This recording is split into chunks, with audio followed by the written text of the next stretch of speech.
एक किसान की कहानी। एक किसान था जिसके 2 बेटे थे। वह बहुत ही आलसी और निकम्मे थे। वह अपने पिता को कामकाज में हाथ बटाने के बजाय आलस किया करते थे, इधर उधर घूमते फिरते थे। किसान को अपने बेटों की बहुत फिक्र थी। वो सोचते थे कि मेरे मरने के बाद इनका क्या होगा, यह अपना पेट कैसे भरेंगे, अपने परिवार को कैसे संभाल पाएंगे। एक दिन किसान की हालत बहुत ही गंभीर थी, कहने का मतलब किसान मरने की हालत में था।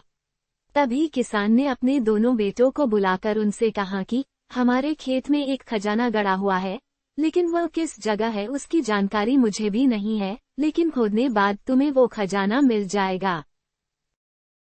इतना कहकर किसान भगवान को प्यारे हो गए। खजाने की खबर सुनकर दोनों बेटों के मन में लालच आ गया और वो दोनों खेत पर चले गए और खेत को खोदने लगे। खजाने के लालच में कुछ ही दिनों में पूरे खेत को खोदने के बाद वह घर जाकर बैठ गए और वह अपने पिता को कोसने लगे। इसी तरह कुछ महीने बीत गए और वर्षा ऋतु का आगमन हुआ। किसान के बेटों के पास पेट भरने के लिए सिर्फ एक ही जरिया था, वो है खेती। तब बाकी किसानों की तरह किसान के बेटों ने खेत में बीज बोने शुरू कर दिए।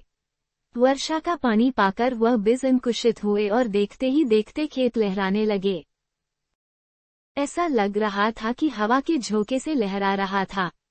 ये देखकर किसान के बेटे बहुत खुश हो गए। उनको समझ आ गया कि परिश्रम ही सच्चा धन होता है और वो उसी तरह से अपने पिता के शब्दों का मोल भी समझ गए और अपने कामकाज में लग गए।